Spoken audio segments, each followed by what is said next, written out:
Bueno, pues sin más dilación comienza la primera mesa, una mesa que espero que esté llena de sugerencias, llena casi de indicaciones y sobre todo llena de mucha ternura, porque vamos a hablar con los artistas y de los artistas. En primer lugar, dado que estamos hablando de Balot, vamos a tener, os doy unas pinceladas muy breves de cómo se va a desarrollar la mesa. Vamos a poner primero un vídeo que nos manda Eva para estar aquí con nosotros. Después hablará Concha, hablará Victoria Encinas, Fernando Sáez, en calidad de hijo de artista, Tania Pardo, a la que todos conocéis como gran gestora de exposiciones, comisariados, etcétera, que nos da a conocer a muchos artistas, y luego, por último, José de la Mano, una galería referencial en lo que se refiere a legados de artistas. Pero para empezar, quería yo decir 3 palabras en muy breves minutos acerca de algo que es, yo creo que central que tengamos en la cabeza a la hora de escuchar a nuestros participantes, que es un buen legado, un legado bien trabajado, tiene 3 ejes en los que necesariamente hay que trabajar. El eje 1, el conjunto de la obra de un artista tiene que estar ordenado, catalogado, estructurado, pensado. Eso es algo central y algo que muchos artistas son muy conscientes de que en vida tienen que facilitar ese trabajo y tienen que ir organizando ese trabajo. Ellos nos van a decir cómo y de qué manera, etcétera. Otro segundo eje fundamental, ese legado, como se ha dicho ya en las primeras intervenciones, tiene que ser estudiado. Tiene que ser estudiado, pertenecer y participar de colecciones, estar en los museos, estar en las universidades. Tiene que tener un estudio crítico, si no, está hundido. Y por último, y tercera pata fundamental de la que en esta mesa también nos van a hablar, es ese legado tiene que formar parte del mercado. Si un legado no está en el mercado, es muy difícil que se mantenga vivo, muy difícil. Con esto podríamos pensar, pues si ese es el trabajo que hacen los artistas también a lo largo de su vida, mientras están trabajando, están gestionando todo este tipo de cosas. Pues no os digo lo que hay después. Entonces, con estas breves palabras, comenzamos con nuestra Eva, nuestra querida Eva. Si os parece, ponemos ya el vídeo.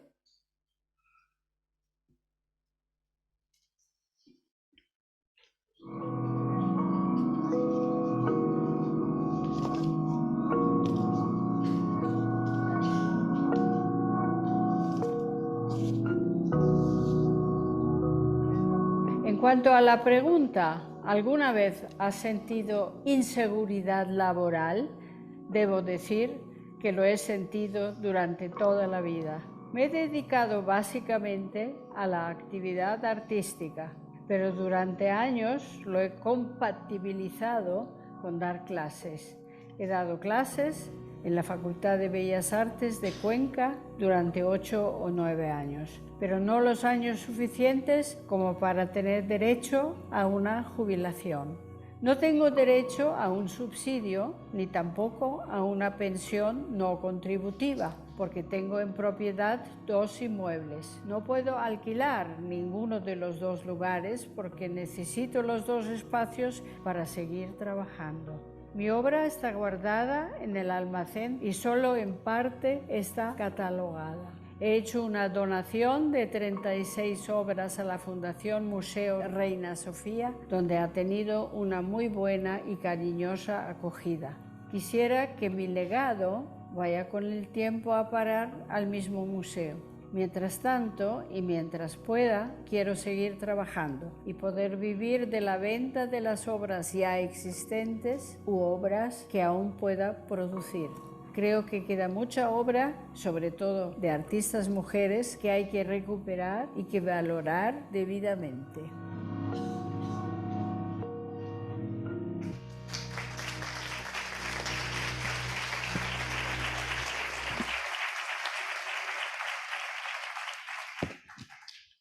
Bueno, pues gracias, Eva. Luego esperamos verte. Paso a presentaros a Concha Jerez por puro casi protocolo, porque A ver, pero hay datos de Concha que muchos conocemos y a lo mejor alguno no, y son muy interesantes. Os cuento muy brevemente. Ella, como sabéis, es canaria y cursó la carrera de piano en el Real Conservatorio Superior de Música de Madrid y su licenciatura es en Ciencias Políticas en la Universidad también en Madrid. Pero a partir de los 70 se dedica personalmente al arte. Ha sido, y esto ya lo conocéis más, profesora en la Facultad de Bellas Artes de la Universidad de Cuenca, perdón, de Salamanca, y cuenta con una carrera llena de exposiciones y premios. Por mencionar los premios más relevantes, tiene la Medalla de Oro al Mérito de las Bellas Artes en 2011, el Premio MAVE en 2012, como reconocimiento a su trayectoria como artista. En 2015, ya sabéis, gana el Premio Nacional de Artes Visuales que otorga el Ministerio de Cultura y en el 17 el flamante Premio Velázquez, como dice su compañero, la multipremiada, la multipremiada Concha Jerez.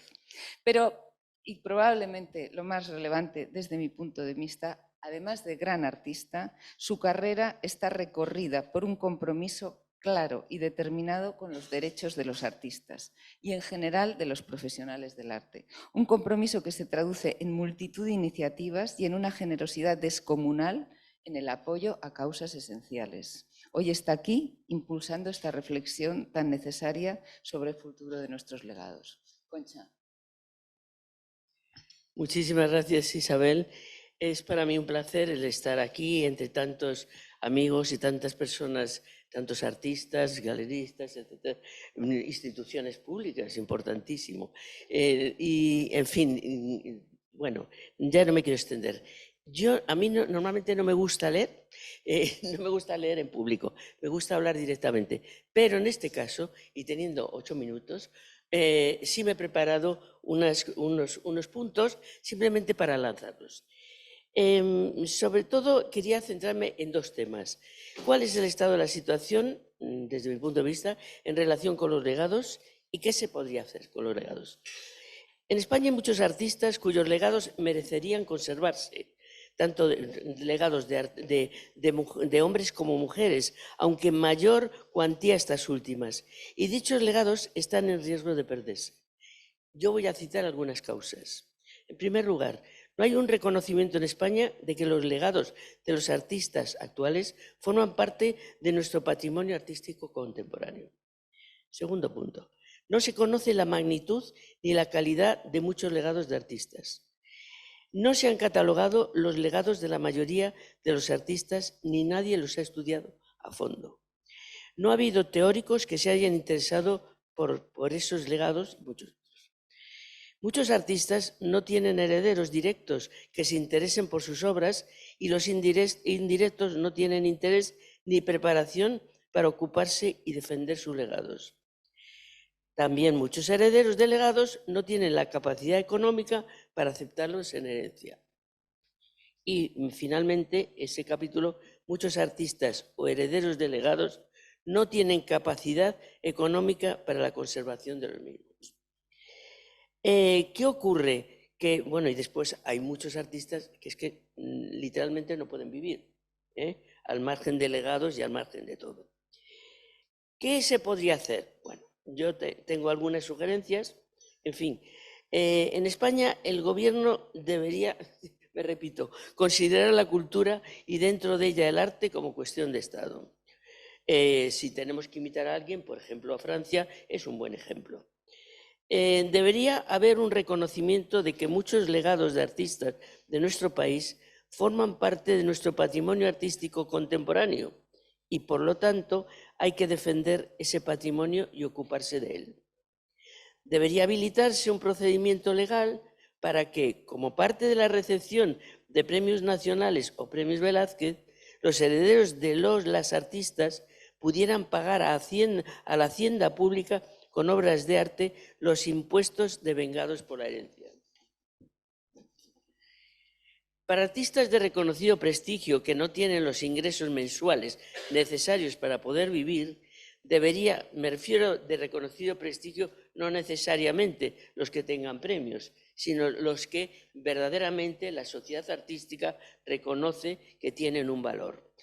porque hay muchísimos que tienen tanto valor como yo y no han tenido ningún premio.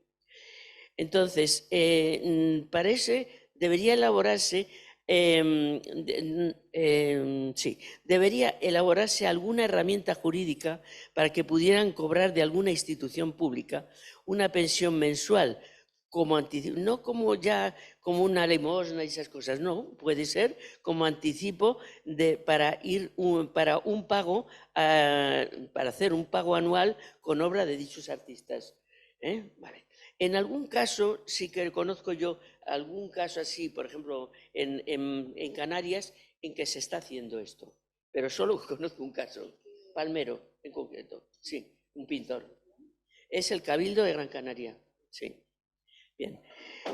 Sería necesaria también, y eso es muy importante, creo, la creación de un archivo general de legados de artistas del Estado español, de acceso público para consulta de investigadores de todo el mundo a través de la digitalización de sus fondos. Funcionaría en paralelo a lo que supone en relación con la literatura escrita, para lo que la literatura escrita es la Biblioteca Nacional. Entonces, yo pregunto si podría habilitarse para la creación y mantenimiento de dicho archivo parte de los fondos procedentes del 2% cultural. Bueno, más o menos eso es un trazado así como muy generalizado. Yo creo que que es verdad que los museos pueden recibir legados, pero en un momento se pueden congestionar totalmente o recibir esos legados y no tener capacidad para poder, digamos, digitalizarlos, gestionarlos, etcétera, etcétera. Y si un legado no está vivo, no existe, por muy guardado y muy conservado que esté. Esa es una situación. Es cierto lo que decía, lo que enunciaba también Isabel, y es que yo veo que algunos legados que hay por ahí se siguen activos precisamente a través de exposiciones, a través de estudios teóricos, etcétera, etcétera.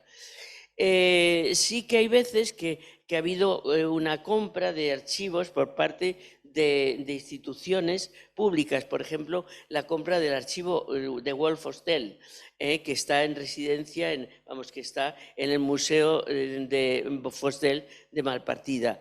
Yo sé que eso, conozco el procedimiento y eso se llevó a cabo por una serie de expertos que analizaron ese archivo, que no solo tiene pues parte, digamos, de escritos del artista, de organización, porque sí que había una organización previa de ese archivo, había obras originales y entonces sí que ha habido, digamos, un pago durante determinados años sobre ese archivo. Con lo cual, abro también una vía de que no siempre los artistas tenemos que donar nuestros archivos, porque a mí me consta que, por ejemplo, archivos en el mundo mundial se compran. Puede ser a mayores o menores cantidades, pero creo que es también muy importante el que haya también un gesto por las instituciones públicas en relación con los artistas, que al final siempre estamos donando cosas, ¿no? Vale. Sí. Entonces, sí, aparte de nuestro trabajo, también donamos cosas. En fin. Bueno, yo con esto prácticamente se me han pasado los 8 minutos. Solamente yo por ahora, muy brevemente, claro, yo soy muy consciente de esto, he ciscado todo lo que he podido a babor y a estribor para que se estudie el tema de los legados, y esto, y no por mí, francamente, no, a mí me interesa que la sociedad artística tenga un resuelto, al menos una vía de esperanza para la resolución de este tema. Yo cómo me he organizado, pues intento, claro, y hace años es verdad que la primera iniciativa vino de una universidad privada, Nebrija, que me facilitó una becaria durante un tiempo. Por supuesto que está por ahí, es Ana Baena, y empezó realmente a, digamos, un poco ayudarme a organizar el archivo. Claro, pasó un tiempo, se pasó la beca, vino la exposición del Reina Sofía y dentro de la partida de producción del Reina Sofía hubo una partida también para ayuda en relación con el archivo. Pude mostrar muy poco, pero bueno, algo se mostró. Después de eso, y claro, como tampoco mis condiciones económicas son tan bollantes, pues entonces realmente quien se está ocupando de mi archivo es mi hija, Marta Pereira Jerez, que está por ahí y que verdaderamente, aparte de su profesión, está dedicándole todo su interés y la verdad es que está ayudándome mucho. Pero claro, estamos en una fase muy previa. Evidentemente hay siempre una ayuda y una comprensión por parte de galeristas, como fue en su día la Galería Ural y ahora es la Galería Freijo, ¿no? Sí que, bueno, pues con eso ya acabo. Muchas gracias.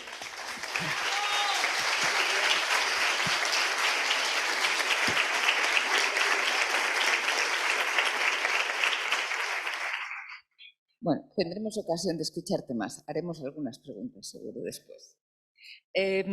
Paso enseguida a presentar a Victoria Encinas, otra gran artista que en su caso comenzó en el ámbito profesional del arte abriendo en Madrid la sala Poisson Soluble en 1984. Además, durante los 90 dirigió el Departamento de Diseño y Docente del Centro Superior de Diseño y Moda de Madrid de la Universidad Politécnica. Y aunque ha hecho obra personal siempre, desde mediados de los 90 es cuando se dedica de forma integral y única a su trabajo como pintura, escultura y objetual también. Su obra está en colecciones públicas y privadas, como en el Centro de Arte 2 de Mayo, en la colección Mariano Ollera, en la Casa Real de Dubái, Fundación Caja Madrid, etcétera, etcétera. Victoria, yo creo que nos va a hablar de lo que significa en una generación un poco posterior a la de Concha esta problemática y cómo ella plantea esta situación. Adelante, Victoria. Bueno, muchas gracias por estar aquí. Tengo que decir que Concha ha dicho muchas de las cosas que yo también pensaba decir y pienso decirlas, quizá de otro modo y desde otra perspectiva. Antes de venir he hablado con bastantes artistas, les he llamado, he comentado cuál era el proyecto, cuál era mi intención de, digamos, representar aquí no solo mi experiencia, que es lo que me ha pedido la Fundación Gabeiras, sino vivencias con vuestras propias palabras que fueran representativas y que aunasen un poco la generalidad de la generación a la que represento, ¿no? Yo tengo que decir que, bueno, estoy aquí obviamente porque tengo más de 60 años, porque era el requisito para considerarnos artistas mayores. Pero soy joven dentro de este rango. Quiero decir que en mi generación los archivos, los llamo más archivos, me cuesta llamarlo legado porque realmente considero que son concentraciones de obras suficiente como para que tengan un valor de conjunto. Y llamarlo legado me pone ya en el ego póstumo de haber pensado en que no estará en mis manos y espero que esté en mis manos mucho tiempo. Pero bueno, el hecho es que los acervos, los grupos de obras que guardamos los artistas de mi generación en general están bien almacenados, bien conservados, documentados, conscientes, fotografiados, digitalizados, expuestos, catalogados, etcétera, en general. Quienes hemos podido hacer esto, quienes hemos podido guardar un legado bajo nuestra jurisdicción, digamos, bajo nuestros medios, en nuestros propios almacenes, es porque hemos podido y podemos. Y espero que sigamos pudiendo hacerlo con nuestros propios medios. He oído el término espeluznante en la primera intervención esta mañana sobre la situación de los artistas y no dudo que haya situaciones espeluznantes entre las cuales no me encuentro y espero no encontrarme y le deseo lo mismo a todos mis colegas. Creo que los legados, lo voy a llamar así por abreviar, no se pierden a partir de los 60 años de los artistas y en su momento final en el cual se ven presionados o nos vemos presionados por la edad a un final inevitable que es el final de la vida, sino que los legados, los voy a seguir llamando, se van perdiendo y se van perdiendo a lo largo de la vida de los artistas. Yo creo que entre los 40 años, 50 años se pierden casi todos. Entre los 30 a veces artistas que abandonan la actividad porque tienen familia, porque tienen hijos, porque se dedican a la enseñanza y no tienen tanta energía como la que ha tenido Concha para mantener 2 actividades o muchas a la vez. Me gustaría decir que en la tarea de los artistas se unen 4 facetas muy concretas de las que ya habéis hablado. Una de ellas es la realización de la obra en sí. Otra es la construcción de una teoría, un cuerpo, digamos, una postura estética razonada que acompaña nuestra obra y la necesita y se genera a partir de la obra o previa o paralelamente a la obra. Hay un trabajo que hacemos que es de comunicación y de difusión, de visibilización de la obra, que cada vez es más abundante porque las redes sociales además son muy absorbentes. Y por último hay un trabajo que hacemos en el que invertimos mucho además, y es el de la conservación de nuestro propio patrimonio. Ahí es donde creo que conectamos plenamente con este proyecto porque tenemos en nuestro poder, digamos, nuestras obras, la mayoría. Mi caso es el de muchísimos otros de mi generación. Empiezo teniendo el estudio y ese almacén en Madrid. Debido a lo que todos conocemos, esta conversión de las ciudades en otra cosa, en turismo, hemos ido hacia anillos cada vez más externos de la periferia de las ciudades. Yo he ido de Madrid a Las Rozas, ahora estoy casi en la frontera de Ávila, o sea que hasta Lisboa tengo recorrido en esa dirección para ir alejándome y conservando mi legado en buenas condiciones. Me gustaría un poco dar una opinión sobre el enfoque que yo creo, y no solo creo yo, lo he hablado bastante con artistas, que podíamos dar a este proyecto, dado que todavía es, digamos, versátil y proteico, todavía no está encasillado, ¿no? Creemos, como Concha ha dicho también, que es el conjunto de la sociedad en la que debe hacerse consciente, no de nuestro drama. Me gustaría llamarlo del valor que tenemos, de un valor que tiene no solo precio, sino también mucho valor social, que es el de los legados de arte contemporáneo que guardamos entre los artistas, ¿no?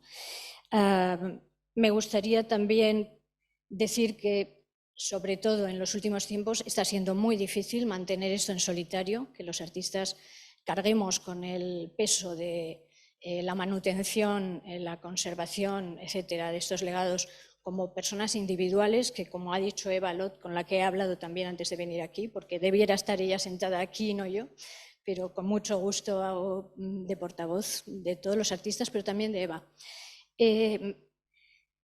Creemos que sostenemos de manera individual y precariamente y con un esfuerzo ingente este patrimonio, porque es patrimonio de un Estado como el español, que luego además se beneficia mucho. Hay ciudades como Bilbao, que la hemos visto renacer gracias al Guggenheim, hemos visto a Málaga también con sus museos.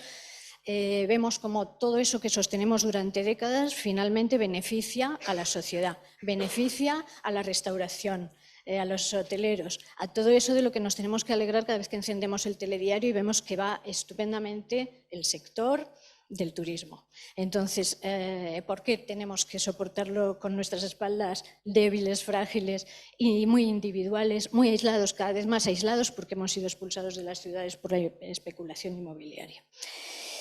Yo pienso que esto es ya personal, creo que el objetivo mayor que podría plantearse este proyecto Legados debiera ser evitar que los artistas individuales se vean presionados hacia el final de sus vidas con una carga cada vez más difícil de manejar por la falta de fuerzas físicas, por los años, por la falta de capacidad de seguir haciendo obra. Evitar esa situación, evitar que los artistas de la edad de Eva o de la edad de Concha, que por más que están magníficas las dos y no tienen edad ellas, pero muchos sí tienen edad, entonces no es el mejor momento para tomar una decisión acerca de sus legados. Creo que la decisión hay que tomarla antes y además creo que de ese bien que tenemos, individual y público, podemos beneficiarnos mucho todos antes de esperar a la muerte. Hay vida antes de la muerte, creo. Entonces, me parece que represento a los artistas si digo que el horizonte óptimo de nuestra trayectoria no es el legado incondicional, no lo es un trato justo acerca de un bien que poseemos, que hemos construido, que hemos realizado, que hemos conservado y que le hemos dado un valor de prestigio a través de lo que ha expresado Isabel Durán en el primer momento. Tienen que estar expuestos, catalogados, estudiados en las universidades, etc. Esto es un valor, es un prestigio que hemos, digamos, elaborado a lo largo del tiempo. Entonces, el horizonte no es la donación incondicional al borde del abismo, porque esto denigra una sociedad entera. Es un plan mediocre y además es un plan, no sé, destructivo, mezquino. No podemos esperar a obtener al precio de ganga lo que el autor teóricamente en una situación espeluznante va a dejar de una manera... No. Creo que yo pertenezco a otra generación con otra conciencia y entiendo que se trata del estudio, como ya hemos escuchado aquí, también en la primera parte de esta sesión, se trata de estudiar entre todos fórmulas buenas para todos. Fórmulas de intercambio de valor y de precio, lógicamente. Yo tengo una idea que cada vez que se me ocurre una idea casi me da miedo contarla porque me da miedo que en el mundo del arte rápidamente cualquier iniciativa se convierte en una, en la creación de muchos satélites, puestos de trabajo, etcétera, donde me da muchísimo miedo que se pierda el poco presupuesto que hay. Pero bueno, entiendo que no hace falta crear nuevos espacios ni nuevas formas de almacenamiento, es que ya existen en España. Yo, como ya os he dicho, me he ido a la España medio vaciada, o medio vacía, porque ese es el término. Hay muchos espacios.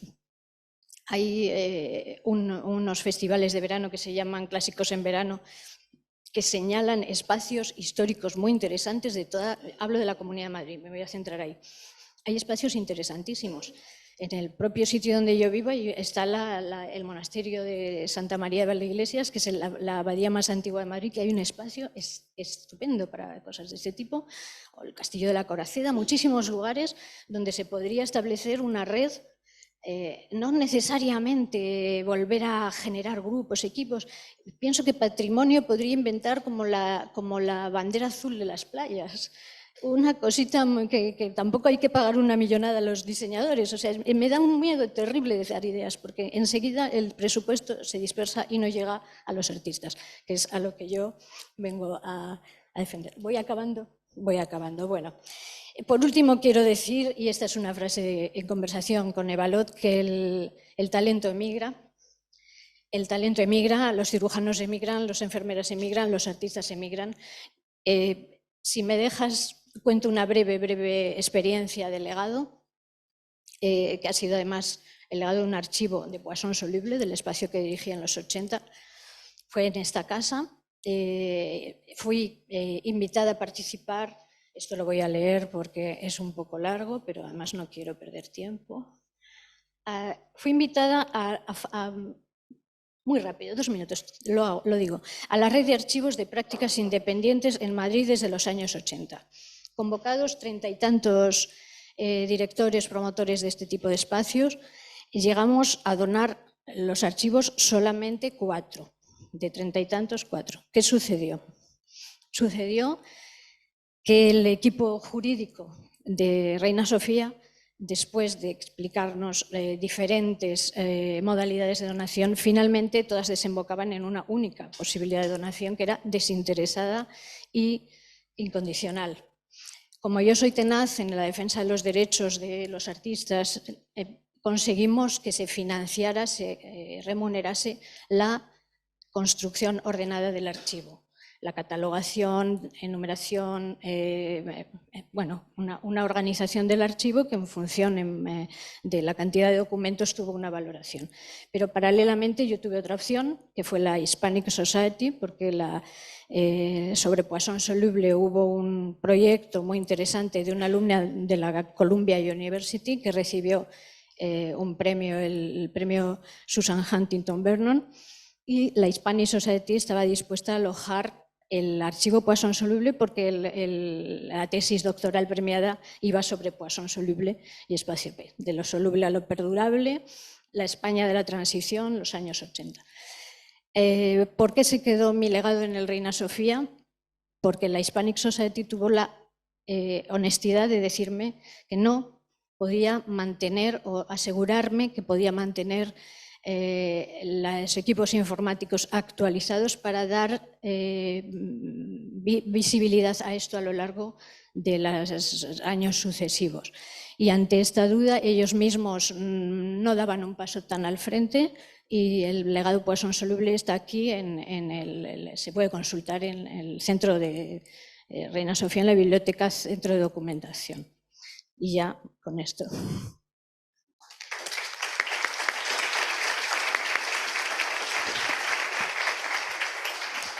Muchísimas gracias, Victoria. Perdona, pero no tenemos más tiempo, pero te hubiéramos escuchado otros 20 minutos más. No. Bueno, paso a presentar ahora una figura que en esta mesa es relevante, que es de lo que estamos hablando, de la familia de los artistas. ¿Qué pasa cuando un artista fallece y con su obra, qué pasa? No hay quien la cuide, no hay tal, pero está la familia. En este caso les presento a Fernando Sáez, hijo del artista Pilar Lara, un artista de la que él nos va a hablar en unos minutos, referencial, un artista entre comillas, olvidada durante muchísimos años, una mujer que solo ahora, pues a través de una exposición y a través de una serie de presentaciones, sale a la luz, que he tenido el honor de comisariar. Pero lo interesante es que Fernando, su hijo, desde el fallecimiento de su madre, un fallecimiento temprano y súbito e inesperado, tomó las riendas de a ver qué es lo que hay que hacer. Él, debo decir, entre paréntesis, que no es un secreto, pero sí que es una ventaja, él es museólogo, director de museo, en este caso del Museo Nacional de Antropología, sabe lo que es un legado, sabe lo que es conservar las obras, etc. No siempre hay tanta suerte. Pero bueno, Fernando, ya tienes micro. Te doy la palabra para rápidamente 8 minutos. Muchas gracias, Isabel.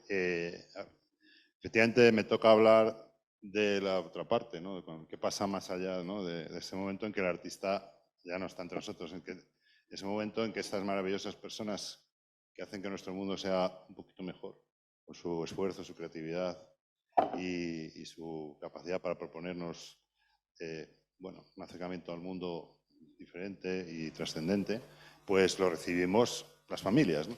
En ese sentido, es verdad que en nuestro caso, pues yo creo que puede ser el de tantas familias, el de tantos artistas, y por eso voy a dar unas pinceladas de cuáles han sido las exigencias, los pasos, cuál ha sido el reto al que nos hemos tenido que enfrentar. Desde ese punto de vista puede servir un poco como digo, de referencia. Es verdad que también tiene algunas singularidades, como ha dicho Isabel, el hecho de que uno de sus hijos, un servidor, trabaja en el mundo del patrimonio y de los museos, ¿no? Pero incluso que sea una excepción o una excepcionalidad, creo que puesto en pasiva también nos puede servir para reflexionar, porque como decía Concha, la mayor parte de los artistas no tienen unos herederos con esa formación, capacidad, o incluso a veces pues es que no pueden, por razones materiales, simplemente dedicarle tiempo. Además de que pueden perderse por el camino. Esto es algo muy importante. Por esto también quiero agradecer a la Fundación Gaveiras, en primer lugar, que todo este proyecto, esta iniciativa, que hoy nos convoque aquí, gracias a lo personal, en nombre de mi familia, por la invitación, a Reina Sofía por acogernos, por supuesto, y por apoyar también esta iniciativa, al resto de instituciones públicas, y a Isabel Durán, por gran amiga y valedora del legado de mi madre, como muchas de vosotras que estéis aquí hoy acompañándonos, pues darme la oportunidad de explicaros esto. Voy a ser muy breve. Bueno, efectivamente, cuando mi madre fallece en el 2 de febrero de 2006, hace ya casi 18 años, tenía 65 años solo y estaba probablemente llegando al momento de madurez de su obra. Y la familia, en ese momento, nos enfrentamos tenemos que apartar el duelo. El duelo dura un rato. Y enseguida empieza una misión que es para toda la vida. O si es que somos capaces de asumirla, ¿no? O sea, es una tarea hercúlea que requiere tesón, mucha fe, recoger el testigo donde lo dejó el artista, también a nivel espiritual, diría. En ese sentido, efectivamente, también en mi caso tengo la ventaja de que conviví mucho con mi madre, porque como yo ya me empecé a dedicar al patrimonio, pues me interesa mucho lo que hacía, la ayudé mucho y tengo recibí mucha información, no solo datos, sino también información en valores, en el sentido que le daba la obra y mucha información respecto al sistema de valores de su obra, que es tan importante para poner en valor, para la redundancia, como todo lo demás, ¿no? Y a partir de ese momento las familias tenemos que gestionar, si podemos, no el legado solo material, que también, por cierto, en el cual se incluye todo el tema relativo a los derechos y a la gestión de la obra, que también es muy importante, como digo, la parte intangible, incluso pues, la memoria, ¿no? La memoria, construir la memoria, ¿no? Porque la memoria la obra de artista queda en un limbo, queda suspendida en el tiempo y en el espacio y, como dice, hay que reactivarla, como decía Concha, ¿no? Además, bueno, nosotros sentimos un especial compromiso heredado por el compromiso de mi madre con el arte, como de tantas mujeres de su generación, como, bueno, yo creo que es coetánea más o menos a Concha y a muchas de vosotras, tuvo que luchar contra pues el encasillamiento, ¿no? Los roles que le tenía reservado la vida, bueno, el hecho de formar una familia, tuvo que dar prioridad a la carrera de mi padre, para el varón, ¿no? Además dedicándose a una tarea no productiva o no inmediatamente productiva, que inmediatamente era vista como un hobby, pues un capricho. Bueno, cuántas micro resistencias, ¿no? Y micro prejuicios habéis tenido que superar todas, ¿no? Y claro, pues al final todo eso solamente con su enorme tesón y en ese contexto y después de muchos años construir una obra sólida que tenga personalidad, singularidad, voz propia, ¿no? Y ahora toca mantener eso, ¿no? Porque si no, como decía Isabel, se pierde. De hecho, al morir mi madre a los 65 años de manera inesperada, ella no había preparado su legado, no era consciente. Era una persona ordenada, porque los que conocéis la obra ya se ve en la obra que era ordenada, pero bueno, no tenía especialmente ordenado su archivo, ¿no?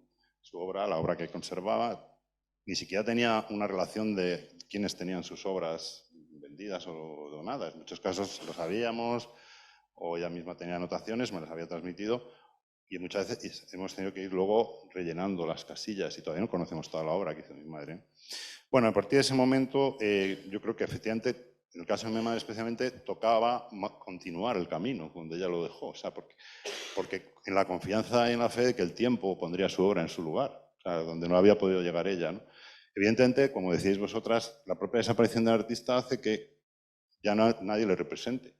Hombre, evidentemente estamos hablando pues, del artista medio, ¿no? O sea, por supuesto siempre hay grandes figuras que ya han alcanzado la cúspide del sistema del arte, que ya previamente probablemente pues, están en los museos, en las colecciones, han sido estudiadas, pero otras que estamos a media agua, ¿no? Y muchas otras, la gran mayoría, ¿no? Que, bueno, pues están pendientes de que esa obra se ponga en su sitio y quizá el tiempo lo haga. Pero si no preservamos la obra, la llevamos a través del tiempo al punto de encuentro de ese sitio, de ese momento en que pueda obtener ese valor, no va a llegar, se va a perder.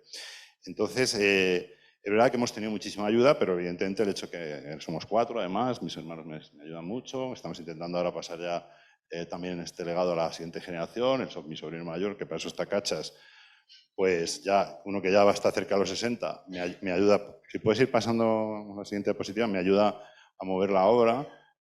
Ahora enseguida os hago un rapidísimo repaso de todos los pasos que hemos tenido que dar, que forman un poco parte, yo creo, del currículum de cualquier legatario, ¿no? Y claro, porque yo ya tengo cerca de 60 años y aunque todavía me mantengo bastante bien, pero oye, dentro de 10 años, ¿quién recibe esto? Mi mujer muchas veces me dice, a ver qué le vas a dejar a tus hijas, ¿no? Bueno, el caso es que, bueno, esto es para bromear, pero lo más importante, lo fundamental, lo que teníamos muy claro es que necesitamos reintroducir la obra en el sistema del arte, porque queda fuera, en un limbo. De hecho, bueno, otra de las cosas que también nos ha beneficiado es mi propio padre, que sobrevivió a mi madre y que nos dejó clarísimo que su legado económico debía servir para reinvertirlo en la medida de sus necesidades, porque todo esto cuesta mucho dinero. Evidentemente, 18 años de almacenes alquilados, porque no tenemos casas para tener todas estas obras, ¿no? Y muchas veces, pues, bueno, la web. Ahora veremos la página web que hemos tenido que construir en su momento y que hemos tenido que actualizar varias veces porque la tecnología cambia, todo eso se ha hecho a costa de nuestro propio patrimonio, pero por supuesto, encantados, pero obviamente mucho esfuerzo. Por el camino ha habido que superar además por la propia enfermedad de mi padre, nuestra vida familiar, nuestros hijos, nuestras propias carreras profesionales. Como decía Concha, ¿no? Su propia hija pues, hace un esfuerzo para sacar tiempo para todo esto y es una tarea permanente, ¿no? Y muchas veces te llega el desfallecimiento. Pero lo más importante, y esto es la clave, yo creo que hay que desarrollar una metodología que sirva para que las familias tengan un guión, porque hay que tener un plan. Porque si no, puedes perder la fe y la energía por el camino, la vida se cruza de mil maneras, pero sobre todo puedes malbaratar, con perdón de la expresión, el legado. Ahora mismo hay muchísimas oportunidades en Internet para vender de cualquier manera cualquier obra, y eso es enterrar la obra, disolverla en el éter, ¿no? Y que no llegue al sitio donde tiene que llegar si es que está destinada a hacerlo. Entonces, bueno, pues a partir de ahí el trabajo ha sido ímprobo y ahí seguimos. Pues ahí está mi señora madre sonriendo a todos de su estudio. Hubo que desmontar el estudio, alquilar un almacén, hemos movido, también vamos hacia la periferia cada vez más porque el metro cuadrado del almacén es carísimo. Es un Tetris el almacén de mi madre porque, claro, tenemos que ahorrar en metros cuadrados, ¿no? ¿Puedes pasar, por favor? Bueno, hicimos un doble inventario, uno de la obra que conservamos y otra, así como toda la documentación. ¿Puedes pasar, por favor? Como de toda la obra que conocemos que está dispersa en colecciones privadas y públicas, etc. Y sobre todo fue muy importante estar en el terreno en el que hay que estar, que es en la Internet, en la web, ¿no? Y como digo, hicimos esta primera web, gracias a que mi hermano es más informático, bueno, sí. Y bueno, pero para eso tuvimos que estudiar la obra primero, claro. O sea, he puesto un detalle de la librería, ¿no? Construir la trayectoria, es decir, construir con una cronología, ya acabo. Gracias a que muchas personas nos han ayudado, pues la obra pues, periódicamente apareció en diferentes exposiciones, ¿no? Como ahí tenéis dos, por ejemplo. Miriam Anjo, Raquel de Prada, bueno, todas las amigas de MAP siempre han estado ahí detrás. Pero la clave, y eso lo tenías muy claro, era el espacio público. O sea, mi madre no pudo hacer una gran retrospectiva en vida, porque le pilló la muerte por delante, y quizás porque no había alcanzado el estatus todavía para que un espacio público fuera ella y ofrecerles a un comisario. Y bueno, además que hemos tenido la suerte de contar con el apoyo del Ayuntamiento de Madrid, del área de exposiciones, al cual estamos muy agradecidos, y sobre todo con Isabel, que nos ayudó a dar forma a esta manera de exposición, que ha sido la clave, ha sido la palanca para tantas cosas que han venido detrás, ¿no? Y lo más importante, el apoyo de una galería como la Galería Feijóo, también sé que José Alamano y otras galerías están apostando por esta línea de recuperar artistas que quizás, pues eso, han quedado en ese limbo y que tienen todavía su gran valor. Y ya, pues gracias a Angus, ¿no? Que también estamos muy agradecidos, pues la obra de mi madre está en el repertorio, en el catálogo de la galería, está en las exposiciones colectivas que organizan, incluso he hecho una individual esta primavera.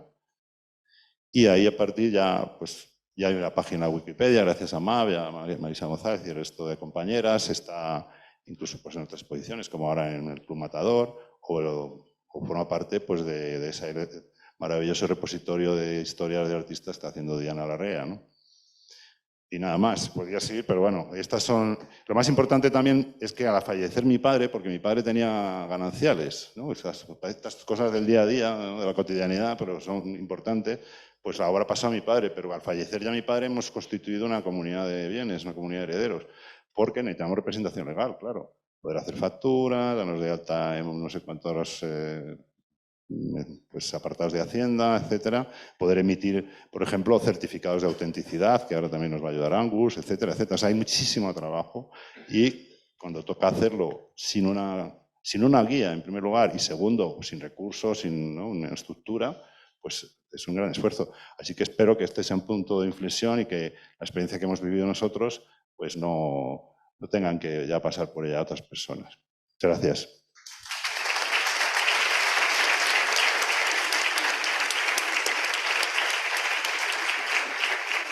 Muchas gracias, Fernando. Pasamos rápidamente, gracias por la experiencia, que realmente es interesante y paradigmática, yo creo que de tantas situaciones.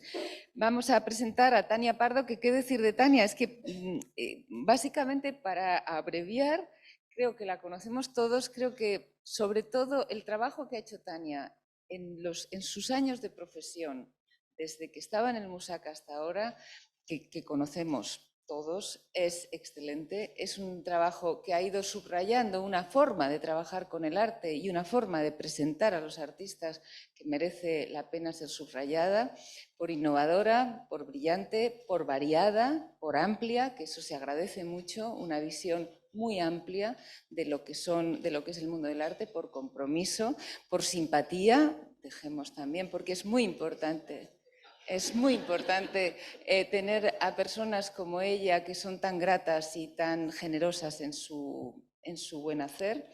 Y por daros, ¿qué decir? Pues es subdirectora del Centro de Arte 2 de Mayo, ha sido directora responsable de exposiciones en la Casa Encendida desde 2015 a 2019, en el MUSAC estuvo desde 2003, etcétera, etcétera. Pero bueno, Tania, gracias por estar aquí, por contarnos eso que tú sabes ahora que estás tan al día de tantos artistas que están ahora trabajando y por introducirnos en ese panorama que tú tienes todos los días delante.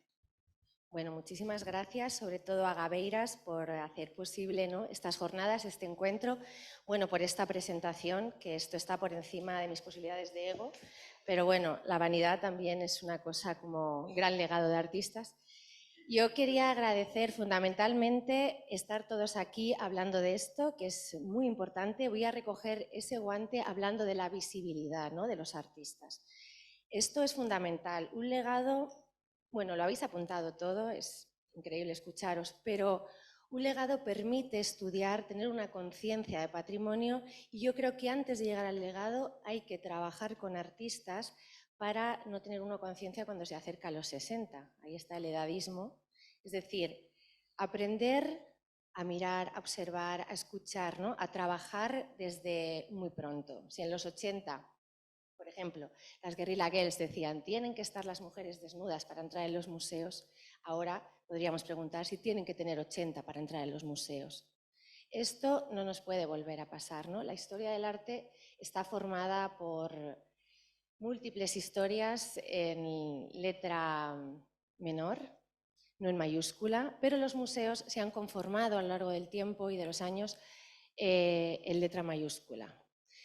Manuel Segadillo hicimos una exposición que hablaba precisamente de esto, de recogerlo, lo voy a traer a colación, que es aquella exposición que era colección número 20, Historia del Arte, donde por primera vez ingresaban en una colección pública en el año 2021 obras de Eva Lott, Isabel Villar, Concha Jerez, Felicidad Moreno. O sea, hay que hacer una genealogía también y un esfuerzo. Me ha gustado mucho lo que has dicho de las mujeres, porque hablamos, ¿no?, que no se nos olvide que hablábamos de legados femeninos. Y yo quería agradecer también a las familias estar detrás, porque hemos trabajado desde el K2M en muchas exposiciones con las familias, con los hijos, ¿no? Quería contar como la anécdota de Amalia Avia, esta es para Alcalá 31, comisariada por Estrella de Diego, que claro, la familia se enfrenta al legado, y ellos sabían perfectamente a qué se enfrentaban, pero cómo ordenarlo. Y de repente, viendo sus archivos, pone cuadro vendido a una señora que habla mucho. Averigua, ¿no? O, por ejemplo, hacer la exposición de Javier Utray con su hija, Palmira, que nos ayudó infinitamente, y a partir de esta exposición, la Galería F2 se da cuenta del valor de este artista, ¿no?, que quizá no estaba tanto en primera línea, pero sí que es un aglutinante de una escena. Yo creo que es fundamental, y agradecer muchísimo a los artistas, a todos y a todas, si no estaríamos aquí, esta labor, porque el patrimonio pasa por los legados, es concienciar y es una capacidad de estudio también cuando estás en una institución pública. Hay que cuidar, hay que preservar y bueno, hay que visibilizar, que ahora te voy a dar rápidamente la palabra, que eso sabe mucho José de la Mano, ¿no?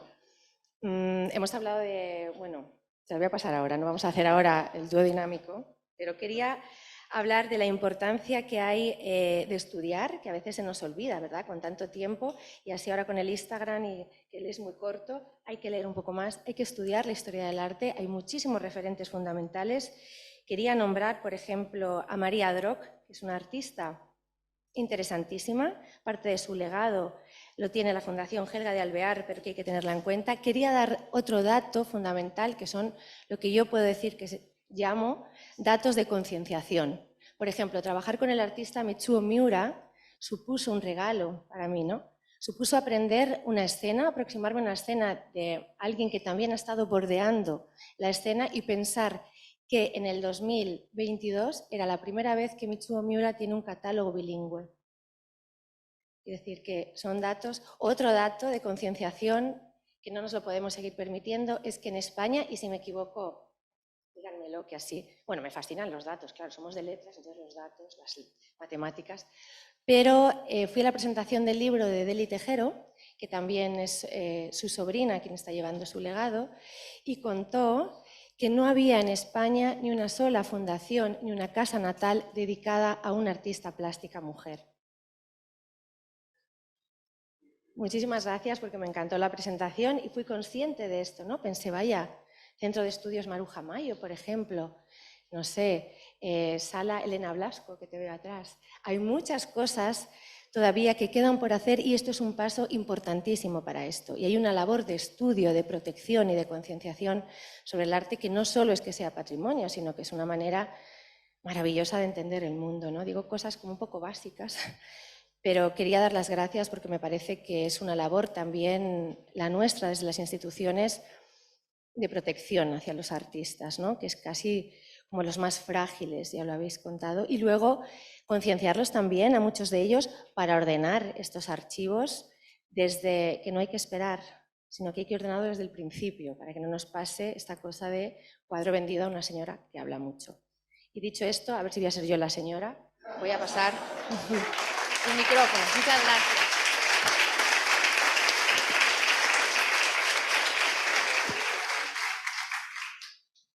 Bueno, gracias Tania, nos has presentado todo un panorama. Ahora voy a presentar muy brevemente también a José de la Mano, que como él se doctoró en Historia del Arte por la Universidad Complutense y durante varios años, digo las cosas que se saben poco de él, durante varios años fue profesor asociado en la Universidad Autónoma de Madrid. Además, es académico correspondiente de la Real Academia de Bellas Artes de Sant Jordi en Barcelona. Ahora mismo en su galería, esto ya lo conocemos mucho todos, tiene, así lo define él, una doble línea de investigación que es la que marca su trabajo y todos sus proyectos expositivos desde 2005. Por un lado, su firme compromiso por ir recuperando, como sabemos, la memoria de muchos artistas que se sirvieron en España y en Latinoamérica en los años 50 y 60 de la abstracción geométrica a modo de moderna fórmula de interpretación artística. Y también, por otro lado, el defender artistas que en los años 70, como el famoso centro de cálculo que tuvo lugar en la Universidad Complutense en Madrid, llevaron a cabo un trabajo intenso que estaba prácticamente olvidado. Entonces, él recupera estos momentos específicos de artistas para sacarlos a flote, para estudiarlos desde la galería.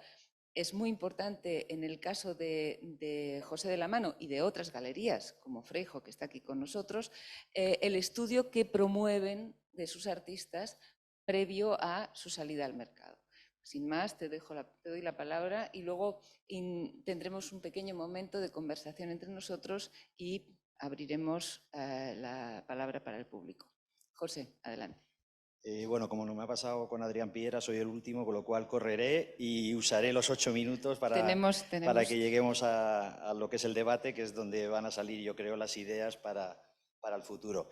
Bueno, como ha dicho Isabel, yo llego al mundo del galerismo con una deformación de historiador del arte. Yo soy especialista en el siglo XVIII y al comienzo ni idea de arte contemporáneo. Con lo cual esa deformación de historiador del arte y de historiador del arte que se tiró 10 años de su vida para hacer el catálogo razonado de un artista del siglo XVIII, cuando me acerco al mundo de los legados, al mundo de los talleres, descubro que casi era un deber moral como historiador del arte, porque llegas, todos estos artistas de los 60 y 70 en ningún caso han vendido mucho, con lo cual tenemos los talleres completos. Está toda la documentación junta, están todos los catálogos juntos, con lo cual de repente te encuentras casi una mini tesis doctoral que puedes abordar en 2 meses de trabajo. Lo que voy a decir ahora puede ser polémico, pero desde este foro voy a hacer una defensa del galerismo. Es verdad que la razón de ser del galerista es dar visibilidad a la obra del artista. Sin el artista, el galerista no existe. Es verdad que en el arte contemporáneo, un artista, y sobre todo ahora con todas las herramientas que tenemos, puede darse una autovisibilidad muy buena al margen del mundo del galerismo. Pero si en el arte contemporáneo un artista puede hacerlo, en el mundo del arte moderno, de los artistas ya fallecidos, casi el papel del galerista es un papel básico. Todos somos conscientes de que el artista quiere que su obra acabe en los museos, como una manera, por un lado, de preservar y por otro lado, de visibilidad. Lo cierto es, voy a poner un caso, legado de artista donado completamente a un museo o institución, ya sea un ayuntamiento, queda bloqueado para el futuro. Es polémico decir que en estos casos el mercado es básico, porque el mercado y el galerista es el que se dedica a darle visibilidad a través de ferias y estamos hablando de la visibilidad nacional, pero luego está la visibilidad internacional. O sea, las galerías que estamos intentando potenciar a nuestros artistas españoles en el extranjero, necesitamos un acervo detrás de obra que nos permita abordar una feria importante y dar visibilidad internacional a estos artistas que igual tienen una proyección nacional, pero que no los conoce absolutamente nadie fuera. Yo llevo casi 20 años con esta labor de localizar esos versos sueltos de la historia del arte que fueron muy importantes en su época, en los 70, en los 80, pero por lo que sea se han ido olvidando o su memoria se ha ido olvidando.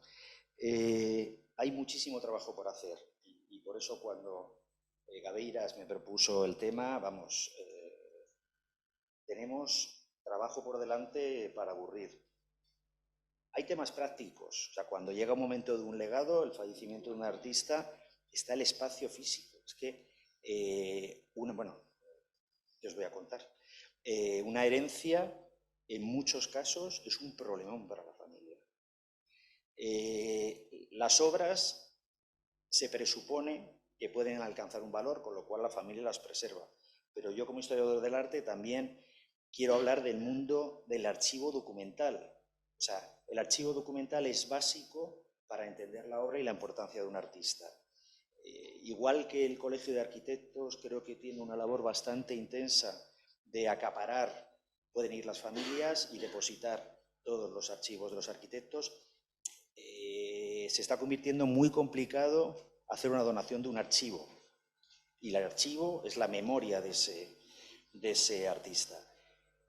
La parte física, pero luego está la parte legal. Tenemos casos, en 20 años hemos tenido 20.000 casos, pero de repente localizas a un artista que tiene 70 y tantos, 80 años, y es que tiene problemas para vender. Entonces te dice, no he vendido nunca en la vida y ahora si tú te pones a vender mi obra, pierdo mi pensión como profesor o pierdo la pensión no contributiva que tengo.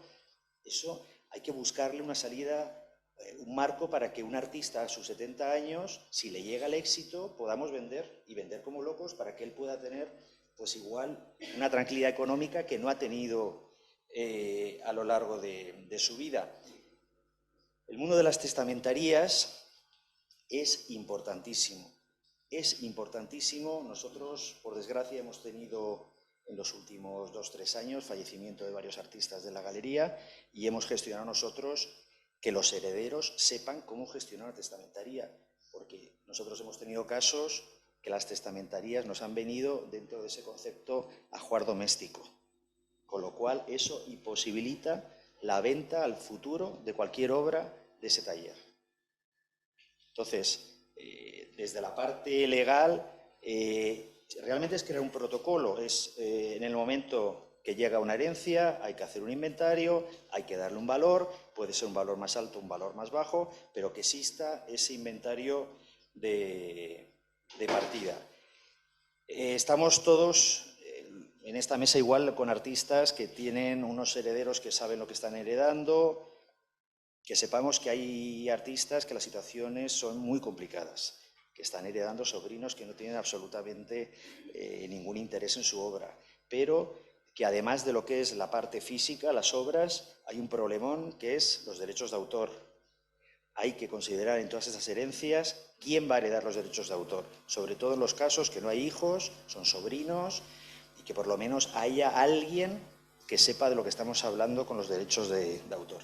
Bueno, no me quiero enrollar mucho, pero deciros que esto es el principio. O sea, estamos en un modelo, y el mercado del arte lo vemos, que yo digo devora contemporaneidad. Cada feria vemos cada vez artistas jóvenes, pero de repente pasan 5 años y de todos esos artistas... Sí, todos esos artistas luego se olvidan. Entonces, si yo estoy preocupado, bueno, lo que dice Tania, el caso de la exposición que tenemos ahora es un taller rescatado de un container de basura en el año 85. Si hablamos de talleres de hombres es complicado, pero el tema de mujeres es dantesco, y sobre todo en ese periodo de final de la dictadura, principio de la democracia. Entonces, pensamos que tenemos un problema con los artistas que estamos viendo 60s y 70s, pero es que esto se multiplica exponencialmente en los 80s, en los 90s, o sea, o desde ahora fijamos las reglas para ver cómo se puede gestionar esto, o el problemón va a ser increciendo generación a generación. Gracias.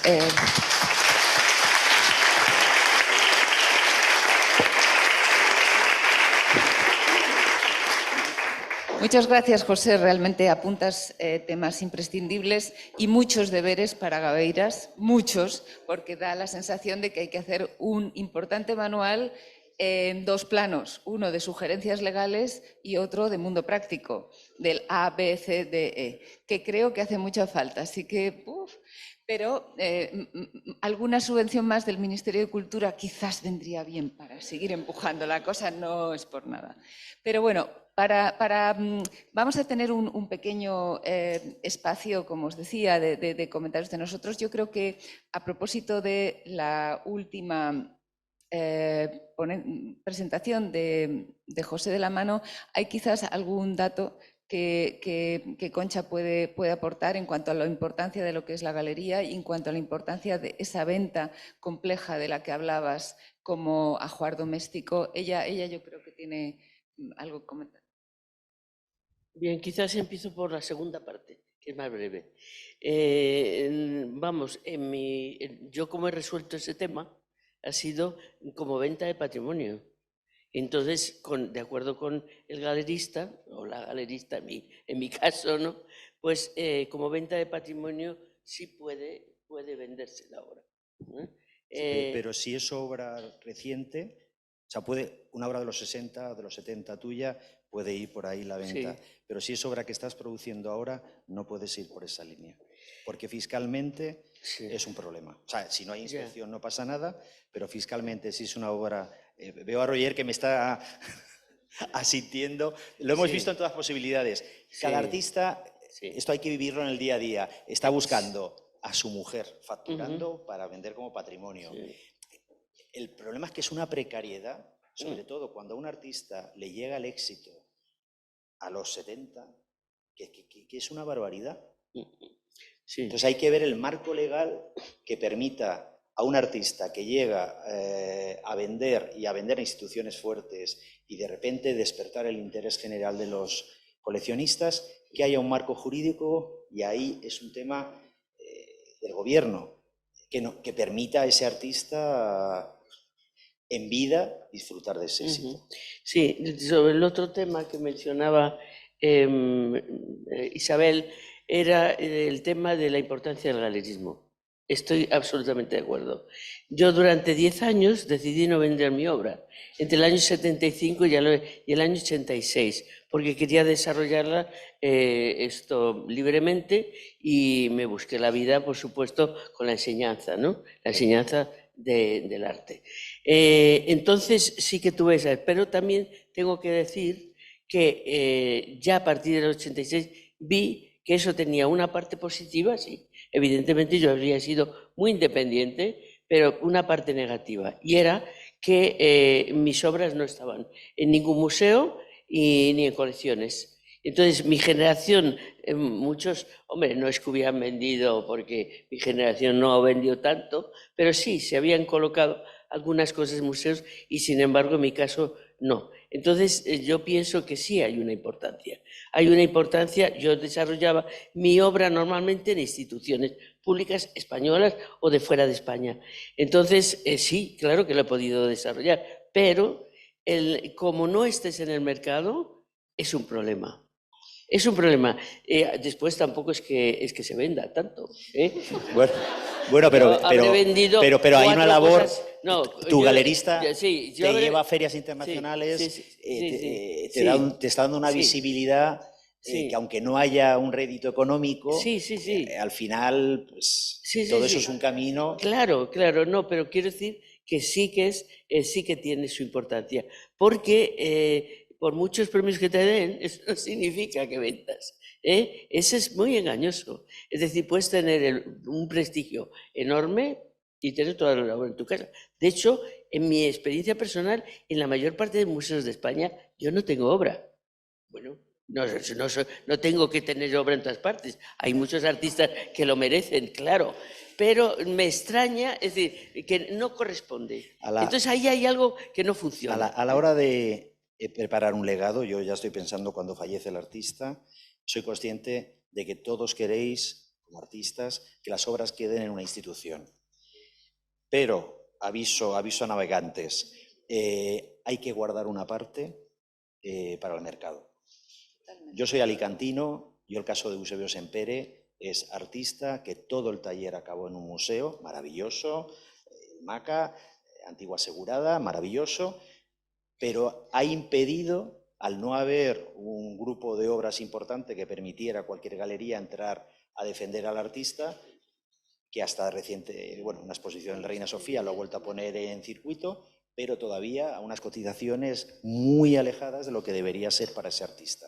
Entonces, tenéis que jugar con la parte institucional, que es básica, con la parte de preservar vuestra memoria a través de los archivos y que quede todo bien, y luego una parte, eso es ya un aviso a herederos, que pueda entrar el mercado a disponer de él y a promoverlo. En ese sentido, yo creo que es paradigmático lo que está pasando, independientemente de lo que son los poderes públicos y el mundo público. Ahora mismo en el mundo, no en España, sino en el mundo entero, grandes galerías, estas grandes multinacionales, son las que se están haciendo cargo de los legados de los artistas muy importantes. Es decir, que ahí ya entramos en otra cuestión, pero grandes galerías, todos conocemos el legado de Chillida, ¿dónde ha acabado? De los nuestros, quiero decir, y tantas. Otros legados internacionales de grandes artistas muy conocidos están en manos de galerías, que son galerías potentes, que son las que tienen esa capacidad de cubrir esas tres ejes de los que estamos hablando sin cesar, y que tienen, de alguna manera, la proyección a futuro de que esto va a durar. En cualquier caso, y si os parece bien, vamos a dar, tenemos unos minutos todavía, la palabra a todas estas personas que están aquí para... A ver, Rocío de la Villa. Hola, buenos días. Claro, yo la verdad... Perdón, Rocío, antes de seguir, disculpa, como tenemos todavía unos minutos para tal, vamos a tratar de ser muy ágiles en las preguntas y en las respuestas para dar pie a más gente. Gracias, perdón. Yo creo que este debate era muy necesario. Solamente pensar en Pilar Lara, ¿no? Que yo sentí tanto cuando falleció, porque no habíamos hecho MAF todavía. Ella clamaba porque eso sucediera sin todavía podíamos concretarlo. Entonces, también pensando en su memoria, pensando, claro, no esos grandes artistas que están, por supuesto, coleccionados en pública, privada, van a tener siempre toda la atención, desde historiadores a galeristas, a etcétera. No es eso, ¿no? Concha Jerez tantas veces ha hablado de que los museos debían de ser como bibliotecas, que para mí es una enseñanza fundamental desde la primera vez que lo escuché. Y yo creo que a veces en general, ¿no? En el sistema del arte pecamos de una atomización. Entonces, sí, el problema con los artistas del siglo XX, digámoslo así, es muy importante porque además nuestra historia ha sido muy convulsa, hemos estado muy a contrapelo del sistema del arte contemporáneo internacionalmente, en fin, hay muchísimos factores. Si esto ha sido así en general, yo creo que en particular, como se han señalado varios miembros de la mesa, ¿no? Pues efectivamente en el caso de las mujeres es completamente demencial, ¿no? El hecho es que en caso de artistas hombres, pues artistas de segunda, de tercera hasta de cuarta fila tienen una más o menos representación aceptable en nuestros museos de arte contemporáneo a nivel nacional y autonómico, etcétera, mientras que las mujeres, pues como decía Tania, ¿no? de primerísima fila, casi empiezan a ser coleccionadas y están absolutamente infrarrepresentadas. Entonces, bueno, en esta, como digo, en esa atomización que nos caracteriza, yo creo que tendríamos, os va a parecer a lo mejor un salto de escala enorme mi propuesta, pero es una propuesta de la que yo he hablado en otros foros ya, ¿no? Y que tampoco me parece una locura, ¿no? Entonces, bueno, yo creo que el Estado español debe a las mujeres muchas cosas.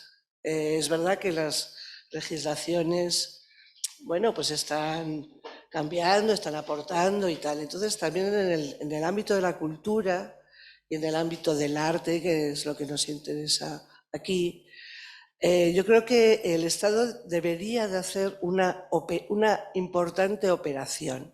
Y digo el Estado porque, bueno, ya hemos, desde MAF, que llevamos tantos años trabajando y clamando, reclamando, tal, ya hemos visto que los museos, cada museo, bueno, pues tiene sus presupuestos, sus necesidades, sus objetivos, y entonces, aunque ha habido una cierta inflexión, es una inflexión muy pequeña, es decir, todavía las artistas están muy infrarrepresentadas, ¿no? Entonces yo creo que hace falta una operación de Estado. Yo creo que se podría hacer un gran centro nacional, a nivel nacional, o varios a nivel autonómico, de, digamos, museos almacenes en Eindhoven, en Holanda, con una arquitectura esférica y espejada espectacular. Han hecho el primer museo almacén, en donde la gente, bueno, va libremente, abre los peines, tal.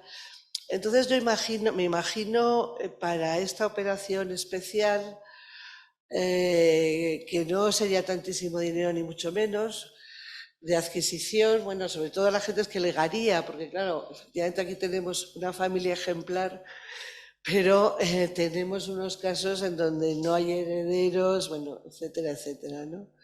Entonces, yo lo veo como un centro de estudios, el archivo es fundamental para comprender la obra, lo veo como un centro de estudios y como un lugar o lugares autonómicos desde donde se prestarían obras para colecciones tanto colectivas como, en su caso, incluso retrospectivas individuales, ¿no?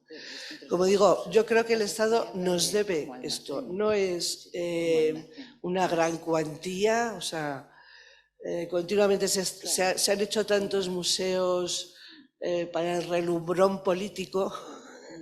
Bueno, pero esos son problemas que ahora hay que dejar on the side. Vamos a proponer. La propuesta es desde luego muy interesante, Rocío. Gracias, perdona que te corte para dar otras opciones, porque sabes que te aprecio muchísimo.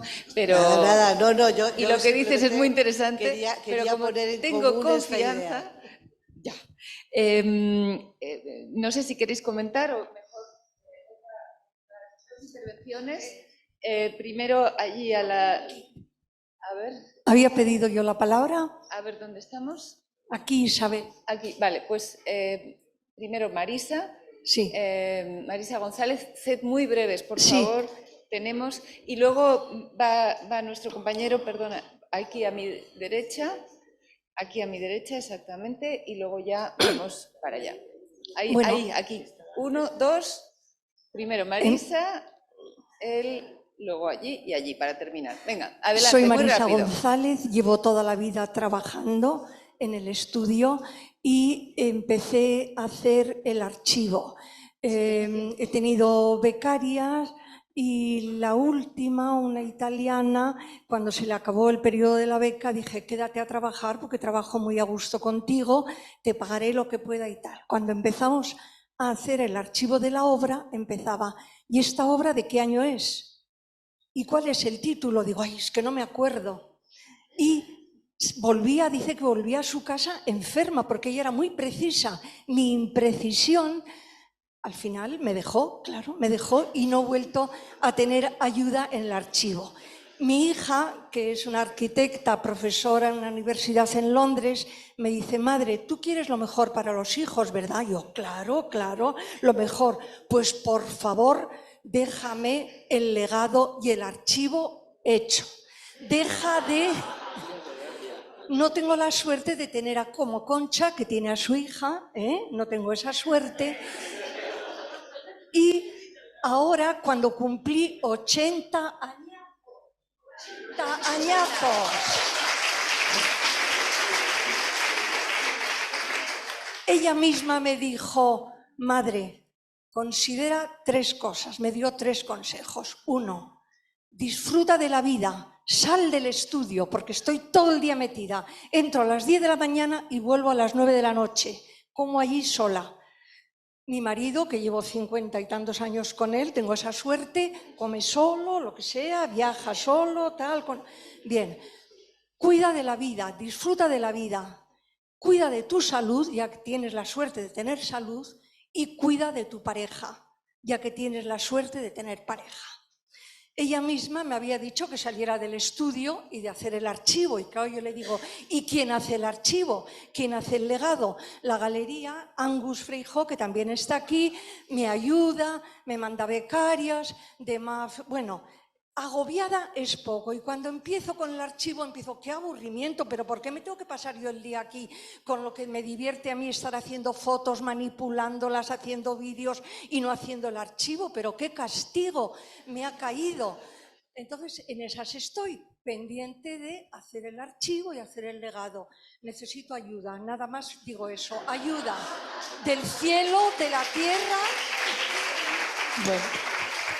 Pues Marisa, tomamos nota porque además tú has ayudado a muchos de los que estamos aquí y me siento en ello, a tener nosotros nuestra propia Wikipedia, nuestra propia información, o sea que ese testigo deberíamos recogerlo algunos de los que estamos aquí para ayudarte de verdad. Bueno, siguiente palabra.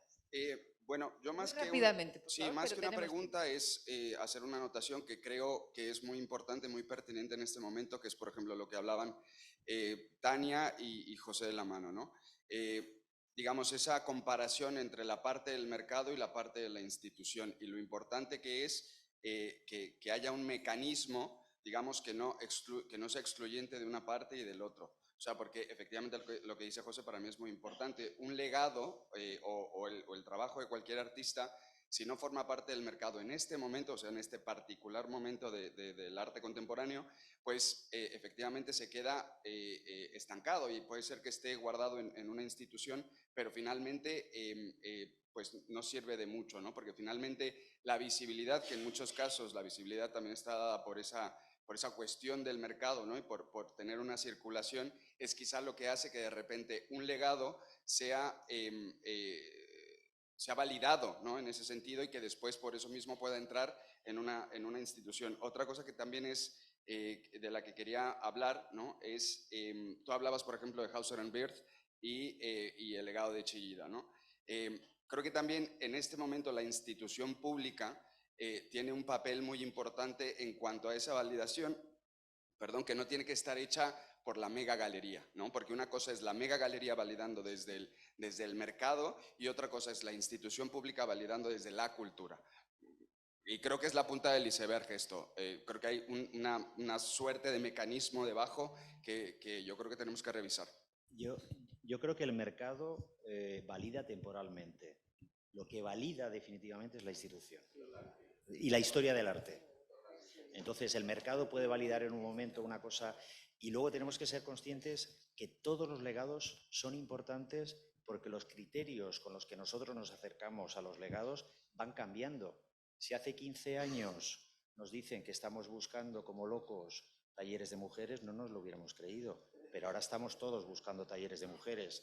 Ahora ha empezado el mundo LGTBI en talleres que están totalmente abandonados y es otro campo en el que se está empezando a trabajar. O sea, los criterios con los que valoramos los talleres son cambiantes y probablemente dentro de 15 años, cosas a las que no le prestamos ninguna atención en este momento, mataremos las galerías, nos pelearíamos entre nosotros por coger los talleres.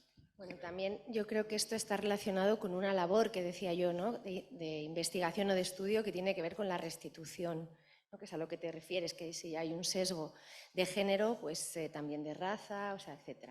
He nombrado antes a María Droc porque ella era rumana, o sea, por no hablar de otro tipo de etnias relacionadas con los gitanos, por ejemplo, ¿no? Que son más de proximidad a nosotros. O quería nombrar otro de los casos, solamente como por dar estos datos, ¿no? Que es esta artista que es Teresa Gancedo, la que muchos también conoceréis, que vive y que ella participó en una exposición que se llama New Image from Spain en 1980, en la que participaron solamente como para que pensemos qué ha pasado, ¿no? En esa exposición acompañó a Sergi Aguilar, a Darío Villalba, a Zús, a Carmen Calvo, a Guillermo Pérez Villalta, a Miquel Navarro, a Muntadas, a Serran Pagán y a Jordi Teixidor, ¿no? Y de repente, pues creo que casi desde ahí ahora, pero hay muchos casos también, no solamente con mujeres, sino con hombres, como Manuel Duque, que ahora mismo hay una exposición increíble, es un artista que en el 59 hace una exposición en París, es de 1919, pero nació en esta fecha y está ahora mismo exponiendo en Arte 92 también uno recuperado, o sea, no solamente mujeres, ¿no? Pero porque también hay una tendencia de mercado hacia esto, o sea, que eso también es abrir otro melón. Quiero decir, hay que tener una concienciación de restitución histórica y de aproximación y sensibilidad hacia lo que es el arte, el patrimonio, porque tiene no solamente un valor económico, sino un valor de generar conciencia y patrimonio. O sea, hay que apoyar porque hay que apoyar la creación, ¿no? Sí. Sí. Yo pienso que es que de todos modos, digamos, la institución pública durante muchos años en España, que es donde a mí me han acogido realmente, porque durante muchos años el galerismo no tenía ningún interés por mi obra, así de claro. Ha sido a partir de un momento en el cual sí. Pero antes, es verdad que yo antes he tenido galeristas fuera de España que sí han apoyado mi trabajo. Pero es que simplemente quería lanzar un problema más, y es que al galerismo extranjero, que me ha apoyado a mí, como Brigitte March de Stuttgart o Christel Schopenhauer de Colonia, no le ha hecho ningún caso en la institución española, ninguno. Cosa que cuando nosotros íbamos a la Feria de Colonia, que me llevaban esas galeristas, sin embargo, los artistas franceses que estaban exponiendo, que los mostraban las galerías de fuera de Francia, estaban siempre los políticos franceses apoyando las galerías y a los artistas. No solo visitándolos, sino comprando obra y llevándosela a Francia. Eso nunca me ha ocurrido a mí, por ejemplo, en mi experiencia con, digamos, el Estado español. El Estado español me ha mandado a veces lamentablemente me ha mandado algún responsable del Ministerio de Asuntos Exteriores de la Embajada que más vale que no hubiera ido. Bueno, pero estamos aprendiendo, Ah, sí, pensaba que le tocaba a nuestro compañero antes que tú, perdona. Pero no, adelante y luego, ¿de acuerdo? Bueno, me han puesto el micrófono, hablo yo. Soy artista plástica, me llamo Angela Bonanni. Quería hacer una pequeña puntualización sobre el tema de las fundaciones de artistas mujeres. Recordar que existe una que se llama Fundación Amelia Moreno en Quintanar de la Orden, fundada y llevada por su viudo, que efectivamente es un caso probablemente único, porque lo contrario pues, es relativamente corriente. Y que no se olvidara la presencia y la existencia de esta fundación. Y otra cosa, una felicitación especial a Concha Jerez por su propuesta. Su lista de propuestas me ha parecido excelente y creo que en una mesa redonda tan interesante ha dado voz a otro tipo de artistas, al artista más de a pie, al artista que no tiene prácticamente ninguna posibilidad, que es más vulnerable y que quizás constituya la porción más importante de una lista de artistas activos en España en este momento. Así que muchas gracias, Concha, porque me siento incluso representada. Quizá yo no estoy en esa posición de vulnerabilidad, y tengo un archivo muy bien montado, pero es cierto que me he dedicado sobre todo a exponer en pequeñas instituciones en el extranjero frente a la dificultad que presentaba aquí el mercado del arte en relación con mi propia obra. Así que muchas gracias.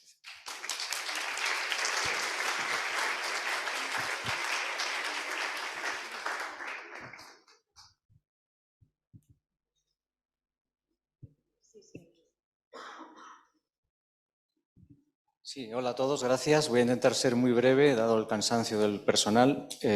Bueno, en las líneas que se han apuntado, destacaría intervenciones, pero no voy a nombrarlos porque todos han tenido interés. Creo que hay un problema. Yo soy artista e hijo de artista. A mí no me interesa ahora mismo mi caso. Me aproximo a los 60, esa frontera fatídica, pero no estoy haciendo nada para prepararme para el futuro. Y bueno, pues ya tampoco tengo hijos, o sea que tampoco tengo hijos que me digan el decálogo de lo que tengo que hacer para curarme y cuidar la vida y todo eso. Sí se lo dije a mi padre, pero no me hizo caso. Y mi padre dejó absolutamente todo desordenado, como es normal. Entonces, mi padre fue una figura de primera fila en los años 60-70 en el mundo del arte. Fue cuando accedió a algunas colecciones importantes de esta casa, de la Fundación March, etc. Pero a partir de los 80 muere su galerista y además él cambia el chip y se vuelve como una ostra, se encierra en el taller y desaparece. Desaparece del mercado, desaparece no de su actividad porque sigue haciendo. Entonces, yo conozco este caso, que es muy cercano, obviamente, pero conozco otros paralelos. Estamos hablando de lo que hay que hacer, visibilidad, archivo, catalogación, etcétera, y mercado.